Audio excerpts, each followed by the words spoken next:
Hello friends, நான் அஸ்வின் பாபு. இன்னைக்கு நம்ம வீடியோவில் என்ன பார்க்க போகிறோம்னு பார்த்தீங்கன்னா போலியோ டிசீஸை பற்றி தான் பார்க்க போகிறோம். நிறைய பேருக்கு கொரோனா தெரியும், ஏன்னா வேர்ல்டு ஃபுல்லாகவே வந்தது. ரொம்பவே ஃபேமஸான டிசீஸ்ன்னு கூட சொல்லலாம். ரொம்பவே கஷ்டப்பட்டாங்க, நிறைய பேர் உயிரிழந்தாங்க. பட் போலியோவை பற்றி நிறைய பேருக்கு தெரிஞ்சிருக்க வாய்ப்பு கிடையாது. பட் நான் உங்களுக்கு எக்ஸ்பிளைன் பண்ணுறேன், வாங்க.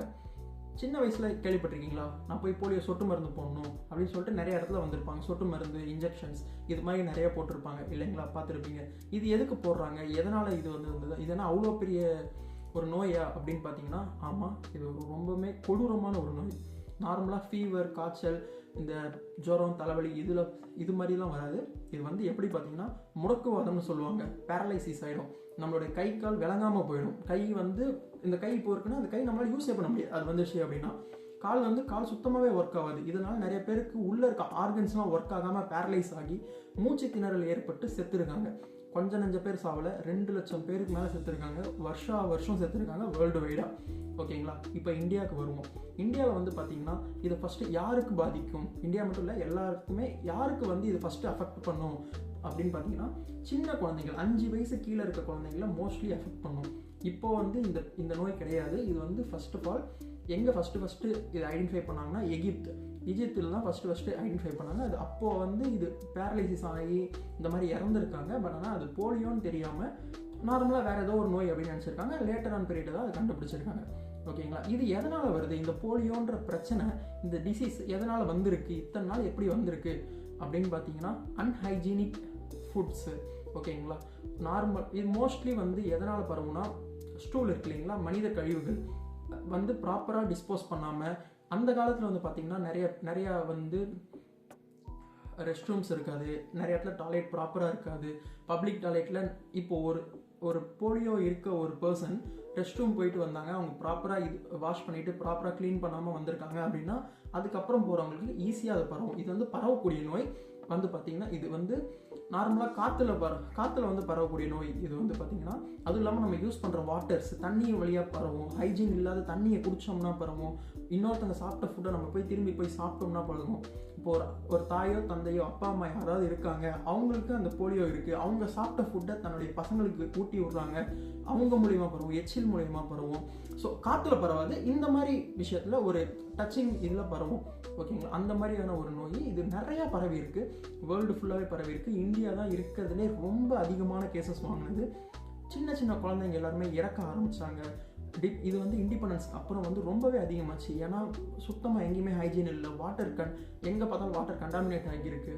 அவங்களுடைய பப்ளிக் ரெஸ்ட் ரூம், ஏன்னா அந்த டைமில் இந்தியா வளர்ச்சி அடையாத நாடு, இப்போ ரொம்பவே வளர்ச்சி அடைஞ்சிருக்கு பாஸ்ட்டை கம்பேர் பண்ணும்போது. ஸோ அந்த டைமில் எங்கேயுமே தண்ணி ஒழுங்காக இருக்காது. பப்ளிக்கில் பார்த்தா அவ்வளோ ரஷ் இருக்கும். ஒரு பஸ்ஸில் பார்த்தீங்கன்னா அவ்வளோ பேர் ஏறி போவாங்க. ஸோ ட்ரெயின்ஸ்லாம் பார்த்தீங்கன்னா கூட்டமாக போயிட்டு இருப்பாங்க. ஸோ இந்த மாதிரி இருந்த டைமில் நிறையவே பரவி இருக்குன்னு தான் சொல்லணும். அதுக்கப்புறம் என்ன பண்ணணும்னு டிசைட் பண்ணி நம்ம கவர்மெண்ட்டில் என்ன பண்ணியிருந்தாங்கன்னா, ஃபஸ்ட்டு 2009 பார்த்தீங்கன்னா மொத்தமே 741 கேசஸ் கிட்ட அதுக்கு முன்னாடி லட்சக்கணக்கில் பசங்க எல்லாமே இறந்துட்டு இருந்தாங்க. அதுக்கப்புறம் வேர்ல்டு ஹெல்த் ஆர்கனைசேஷன் இது எல்லாமே கன்சிடர் பண்ணி அவங்க எல்லாருமே டொனேட் பண்ணி, அவங்க ரோட்டரி கிளப்ஸ் இந்த மாதிரி நிறைய ஆர்கனைசேஷன் டொனேட் பண்ணி தான் என்ன பண்ணாங்கன்னா, மூளை முடுக்கு தமிழ்நாடு மட்டும் இல்லாமல் சென்னை, எந்த ஒரு ஸ்டேட்டுமே இல்லாமல் எல்லா ஸ்டேட்டுமே காம்ப்ரமைஸே பண்ணாமல் எல்லா ஸ்டேட்டுக்கும் மூளை முடுக்கு ஒவ்வொரு வீடுமா போய் போலியோ சொட்டு மருந்து பண்ணாங்க. போலியோ சொட்டு மருந்து இருக்கிற குழந்தைங்களுக்கு எல்லாருக்குமே கொடுத்தாங்க. அது மட்டும் இல்லாமல் எல்லா bus stand, police station, school, hospital, எல்லா பப்ளிக் கேதரிங்குமே எங்கெங்கெல்லாம் நடக்குமோ எல்லா இடத்துலையுமே கான்ஸ்டண்ட்டாக கொடுத்துக்கிட்டே இருந்தாங்க. இதில் பார்த்தீங்கன்னா நர்ஸு, அப்புறம் பார்த்தீங்கன்னா ஹெல்த் ஆர்கனைஸ் பண்ணி வாலண்டியர்ஸு எவ்வளவோ பேர் வந்தாங்க. இதில் பெரிய பிரச்சனை இந்த மாதிரி டைமில் ஃபேஸ் பண்ணது என்னன்னா, இந்த மாதிரி போயிட்டு வாலண்டியராக வராங்க பார்த்தீங்களா, அவங்களுக்கும் நிறைய பேருக்கு போலியோ அட்டாக் ஆகி இறந்துருக்காங்க. ஸோ இது ரொம்பவே ஒரு கொடூரமான விஷயம். அப்போ நிறைய பேருக்கு போய் சேராது. ஏன்னா சடனாக யோசிச்சு பாருங்க. அப்போ பார்த்தீங்கன்னா இந்தியாவில் சொல்லுவாங்க, எல்லா வீட்லேயும் ஒரு போலியோ அட்டாக் ஆன ஒரு குழந்தை இருக்கும் அப்படின்னு சொல்லிட்டு. பிறக்கும்போது நல்லா இருக்கும், கொஞ்ச நாளில் பார்த்தீங்கன்னா கையே வேலை செய்யாது, கால் வேலை செய்யாது. அந்த மாதிரி ஒரு வீட்டுக்கும் இருந்தால் இப்போ நம்ம அப்பெல்லாம் பார்க்கவே முடியாது இல்லைங்களா. எங்கேயாவது ஒரு இடத்துல ஒரு 1000 பேர் பார்க்குறோன்னா அதில் 2 பேராவது யாராவது ஒருத்தவங்க எல்லாம் பிச்சைக்காரங்க நம்ம பார்த்துருக்கோம், கை இல்லாமல் கால் இல்லாமல் அந்த மாதிரி பார்த்துருக்கோம். யோசிச்சு பாருங்க, ஒவ்வொரு வீட்லேயும் ஒவ்வொரு தாயும் குழந்தைய கை கால் விளங்காத குழந்தைய வச்சுருந்தா எவ்வளோ மோசமாக இருந்திருக்கும். அந்த மாதிரி ஒரு மோசமான நோய் தான் இது. ஸோ இந்த மாதிரி போகும்போது இன்னொரு மிகப்பெரிய பிரச்சனை என்ன ஃபேஸ் பண்ணாங்கன்னா ரூமர்ஸ். ஸோ இந்த மாதிரி வேக்சின் எடுக்கும்போது இந்த போலியோ சொட்டு மருந்து இருந்தால் உயிருக்கு ஆபத்து, இது வந்து பார்த்தீங்கன்னா லாபத்துக்காக பண்ணிக்கிட்டு இருக்காங்க அப்படின்னு சொல்லிட்டு அந்த மாதிரி ஒரு ரூமர்ஸ் வேறு பரவிச்சு. இது வந்து பார்த்தீங்கன்னா நம்ம டாக்டர்ஸு நம்ம கவர்மெண்ட்டுக்கெலாம் ரொம்பவே கஷ்டமாக இருந்தது கொண்டு போய் சேர்க்கறதுக்கு. ஸோ அந்த மாதிரி எந்த ஒரு ரூமர்ஸும் இனிமேட்டு வர காலத்தில் பரவக்கூடாது. ஓகேங்களா? ஃபர்ஸ்ட் நம்ம அனலைஸ் பண்ணிவிட்டு அதை எடுக்கணும். இப்போ அகைன் டாபிக் உள்ள போகலாம். இது மாதிரி பண்ணிகிட்டு இருக்கும்போது பார்த்தீங்கன்னா ஸோ ஃபஸ்ட் அதுக்கப்புறம் 2009 ரொம்ப டிராஸ்டிக்காக குறைச்சாங்க. எப்படி குறைச்சாங்கன்னா 741 கேஸ் மட்டும்தான் ஃபைல் ஆகிருக்கு ஹோல் இந்தியாலையுமே சேர்த்து. முன்னாடி வருஷத்துக்கு 2 lakhsல இருந்தது. 2 lakh ஒவ்வொரு வாட்டியும் போலியோ கேசஸ் அதிகமாகி thousands ஆஃப் சில்ட்ரன்ஸ் செத்துக்கிட்டு இருந்தாங்க. லிட்டரலாக செத்துருவாங்க, உயிரே இருக்காது. ஸோ செத்துருவாங்க அவங்களுக்கு. அதுக்கப்புறம் பார்த்தீங்கன்னா 741 கேசஸ் மட்டும்தான் ஃபைல் ஆயிருக்கு 2007. இந்த மாதிரி போலியோ இதெல்லாம் வந்து கொண்டு வந்ததுக்கப்புறம், இந்த போலியோ சொட்டு மருந்து இது எல்லாத்தையும் கொண்டு வந்ததுக்கு அப்புறமேட்டு இந்த மாதிரி பண்ணுவாங்க. அதுக்கப்புறம் 2010 வந்து பார்த்தீங்கன்னா 2010 வந்து பார்த்தீங்கன்னா ஜஸ்ட் 741 ஜஸ்ட் 42 கேஸ் மட்டும்தான் வந்திருக்கு. 42 கேஸ் மட்டும்தான் வந்திருக்கு. இதனாலே எல்லாருமே வந்து கொஞ்சம் சந்தோஷமாக இருப்பாங்க. ஸோ அந்த டைமில் வந்து சரி ஓகே அப்படின்னு விடாமல் இன்னமுமே போயிட்டு டோர் டு டோர் சில கிராமத்துலலாம் வந்து பார்த்தீங்கன்னா ஒரு பல கிலோமீட்டருக்கு உள்ள ஒரு வீடு இருக்கும். அதுக்கப்புறம் இன்னும் கொஞ்சம் தூரம் மலையெல்லாம் தாண்டி போனோம்னா அங்கெல்லாம் ஒரு வீடு இருக்கும். பட் ஆனால் மலை மேலே சில ஊரே இருக்கும். அந்த மாதிரி இடத்துக்குலாம் போய் சேரல. அங்கேயும் போய் சேர்த்து ஸோ ரிவர்ஸ் அது மாதிரி எதையுமே பார்க்காம மழை வெயில் எதையும் பார்க்காம அங்கே இருக்க எல்லா தொழிலாளிகளுமே போயிட்டு எல்லாருக்குமே அந்த போலியோ சொட்டு மருந்து கொடுத்துருக்காங்க. கொடுத்து தான் இப்போ அதுக்கப்புறம் வந்து பார்த்தீங்கன்னா 2011 ஒரே ஒரு கேஸ் யோசிச்சு பாருங்கள். ஒரு வருஷத்தில் 2 லட்சமாக குழந்தைங்களுக்கு போலியோ வந்துக்கிட்டு இருந்தது. 741 குறைஞ்சி அதுக்கப்புறம் அங்கேருந்து 42 மட்டும் குறைஞ்சி அதுக்கப்புறம் 2011 ஜஸ்ட் ஒரே ஒரு கேஸ் தான் வந்திருக்கு. அது வெஸ்ட் பெங்காலில், நார்த் இந்தியாவில் வெஸ்ட் பெங்காலில் வந்திருக்குன்னு பார்த்துக்கோங்க. ஸோ அங்கேயும் வந்து பார்த்தீங்கன்னா அதுக்கப்புறம் WHO தலையிட்டு அவங்க என்ன பண்ணாங்கன்னா அதுக்கப்புறம் 3 வருஷம் கழிச்சு 2014 ஸோ ஜீரோ போலியோ அட்டாக் அப்படின்னு சொல்லிட்டு போலியோவே இந்தியாவில் இல்லைன்னு சொல்லி சர்டிஃபைட் பண்ணி அவங்க வந்து அங்கீகாரம் கொடுத்துருக்காங்க. ஸோ இந்த மாதிரி ஒரு கொடூரமான நோயை வந்து நம்ம எல்லாருமே ஃபேஸ் பண்ணியிருக்கோம். நம்ம சின்ன வயசில் நம்ம அப்பா அம்மா கையிலலாம் இந்த இடத்துல பார்த்திங்கன்னா இருக்கும், இந்த இடத்துல போலியோ சொட்டு மருந்து போட்டிருப்பாங்க. இதுதான் எல்லாருமே அந்த வேக்சின் பண்ணியிருப்பாங்க, போலியோ சொட்டு மருந்து ஊற்றிருப்பாங்க. ஸோ இது மாதிரிலாம் வந்து குழந்தைங்களுக்கு நிறைய கொடுத்துருக்காங்கன்னு நம்ம தெரிஞ்சுக்கணும். ஸோ இந்த மாதிரி நோய் வந்திருக்கு. அதுக்கப்புறம் கொரோனா வந்திருக்கு. அதையும் மீண்டும் நம்ம வந்திருக்கோம். ஒவ்வொரு வாட்டியும் ஒவ்வொரு ப்ராப்ளத்தையும் ஃபேஸ் பண்ணி தான் அடுத்த ஸ்டேஜுக்கு நம்ம வந்துக்கிட்டு இருக்கோம். ஸோ இதுலேருந்து என்ன தெரிஞ்சுக்கணும்னா இது முக்கியமாக இது பரவுற ரீசனே வந்து பார்த்தீங்கன்னா அன்ஹைஜீனிக்கான ஃபுட்டை போய் சாப்பிடக்கூடாது.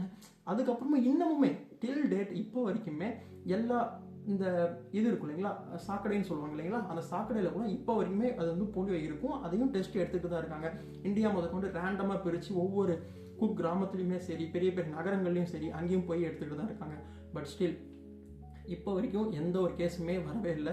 பட் ஆனால் இன்னொரு மேட்டர் என்ன சொல்கிறாங்க அப்படின்னு பார்த்தீங்கன்னா, கோவிடில் வந்து நிறைய பேர் வந்து வெளியில் போக முடியல, ஹாஸ்பிட்டல் போக முடியல. அந்த டைமில் பிறந்த நிறைய குழந்தைகளுக்கு கோவிட் வேக்சின் போட்ட மாதிரி இன்னும் போலியோக்கு வேக்சின் இன்னும் பண்ணவே இல்லை அப்படின்னு சொல்கிறாங்க. இதில் யாராவது உங்களுடைய பசங்க, உங்களுடைய ஃப்ரெண்ட்ஸ் அண்ட் ஃபேமிலிஸ் யாருக்காவது போலியோ வேக்சின் எடுக்காமல் இருக்காங்க, போலியோ சிரப் அந்த சொட்டு மருந்து எடுக்காமல் இருக்காங்க அப்படின்னா அவங்கள்ட்ட கண்டிப்பாக இன்ஃபார்ம் பண்ணி அவங்களுக்கு அவங்களுக்கு நாலேஜ் கொடுங்க. உங்கள் நாலேஜை ஸ்பெண்ட் பண்ணி அவங்களுக்கு போய் போட்டுக்க சொல்லுங்கள், ஹாஸ்பிட்டலில் கன்சிடர் பண்ணிவிட்டு.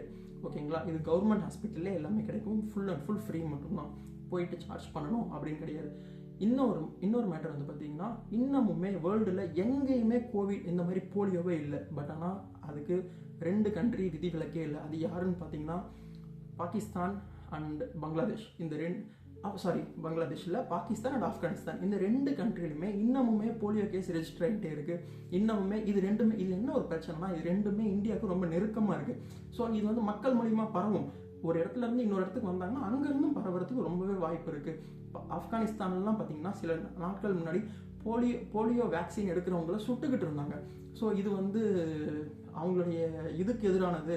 ஸோ இது வந்து ஒரு தீய விஷயன்ற மாதிரி யாரெல்லாம் போலியோ வேக்சின் எடுக்கிறாங்களோ அவங்கள சுட்டுக்கிட்டு இருந்தாங்க. இது எவ்வளோ கொடுமையாக இருக்குன்னு பாருங்கள். உலகமே அதை எதிர்த்து போராடி அதுலேருந்து வெளில வந்தால் அவங்க இன்னமும் அதை எதிர்த்துக்கிட்டு அதை போலியோ வேக்சின் எடுக்கிறவங்க சுட்டுக்கிட்டு இருக்காங்க. ஸோ நம்ம எல்லாருமே சேஃபாக இருக்கணும். இந்த வீடியோவிலேருந்து நம்ம எல்லாரும் தெரிஞ்சுக்கிற ஒரு முக்கியமான விஷயம் என்னன்னு பார்த்தீங்கன்னா, ஹைஜீனாக இருங்க. அதே மாதிரி இப்போ நம்ம ஒரு இடத்துல வந்து பார்த்திங்கன்னா கையை யூஸ் பண்ணுறோம் அப்படின்னா ஒரு டேக்கு காலையில் எழுந்தோடனே ஃபஸ்ட்டு கை கழுவுங்க. காலையில் எழுந்தோடனே நிறைய பேர் சொல்லுவாங்க பல்லு விளக்கணும் போகணும், நம்ம பல்லு விளக்கணும் தான். பட் ஆனால் ஸ்டில் கையவும் நல்லா ஒரு 10 to 15 செகண்ட்ஸ் சோப்பு வந்து நம்ம கையில் இருக்க மாதிரி கண்டிப்பாக கையை நல்லா தேய்ச்சி கழுவணும். ஒரு நாளைக்கு அட்லீஸ்ட் ஒரு 4 to 5 டைம்ஸ் ஆச்சும் நம்ம ஒர்க் டைமில். ஏன்னா நமக்கு தெரியாது, கையை எல்லா இடத்துலையும் வைப்போம், ஃபோனில் வைப்போம், காசில் வைப்போம், முக்கியமாக பணத்தில். பல பேர் கை மாதிரி உங்கள் கையில் எல்லார் கையிலுமே ஃபஸ்ட் டைம் வர பணம் இருக்குமா? பல லட்சம் பேரை தாண்டி தான் உங்கள் கைக்கு அந்த பணம் வந்திருக்கு. நிறைய பேர் பார்த்தீங்கன்னா கல்லாப்பட்டியில் உட்காந்துருப்பாங்க, ஆஃபீஸில் ஒர்க் பண்ணுவாங்க, பேங்க்கில் ஒர்க் பண்ணுவாங்க. எல்லாருமே என்ன கையில் க்ளவுஸ் போட்டு யூஸ் பண்ணுறாங்களா? கண்டிப்பாக கிடையாது. எல்லாருமே வந்து பணத்தை பார்த்தாலே எடுத்து கரெக்டாக பாக்கெட்டில் வைக்கிறோம், எடுத்துகிட்டு போய் பீரோவில் வைக்கிறோம், நம்மளோட பேக்கெட்டில் வைக்கிறோம். ஸோ இந்த மாதிரி எல்லா இடத்துலையுமே பணம் வந்து நம்ம எப்படி பணத்தை தூக்கி வெளில வைக்க முடியாதுல்ல. ஸோ அந்த மாதிரி ரொம்ப சேஃபான இடத்துலையும் வைக்கிறோம். வீட்டுக்குள்ளே நம்ம எப்படி ஈஸியாக கொண்டு போகிறோம்னு பாருங்கள். ரெஸ்டாரண்ட்டுக்கு போகிறோம், பணம் எடுத்துகிட்டு போகிறோம். ஒரு துணி கடைக்கு போகிறோம், பணம் எடுத்துகிட்டு போகிறோம். வீட்டுக்கு வரோம், திரும்பி பணத்தை எடுத்துகிட்டு போய் பெட்ரூம்குள்ளே தான் வைக்கிறோம். ஸோ எந்த அளவுக்கு பணம் நம்ம கூட ரொம்ப க்ளோஸாக அட்டாச் ஆகுதுன்னு பாருங்கள். ஆனால் அந்த பணம் ஃபஸ்ட்டு உங்கள் கைக்கு தான் வந்துச்சு. பல லட்சம் பேருக்கு தாண்டி தான் அந்த பணமும் உங்கள் கைக்கு வருது, காசோ பணமோ வாட்டவர். ஸோ இந்த மாதிரி மூலியமாகவும் கண்டிப்பாக இந்த போலியோ பரவும். இல்லைன்னு சொல்லிட்டு நம்ம லெத்தாஜிக்காக இருக்கக்கூடாது, ஹைஜீனாக இருக்கக்கூடாது. கண்டிப்பாக எப்போனாலும் வரும். ஸோ இது இந்த நோய் வந்து பார்த்திங்கன்னா கண்டிப்பாக வந்துச்சுன்னா இப்போ வரைக்கும் மருந்து கண்டுபிடிக்கல.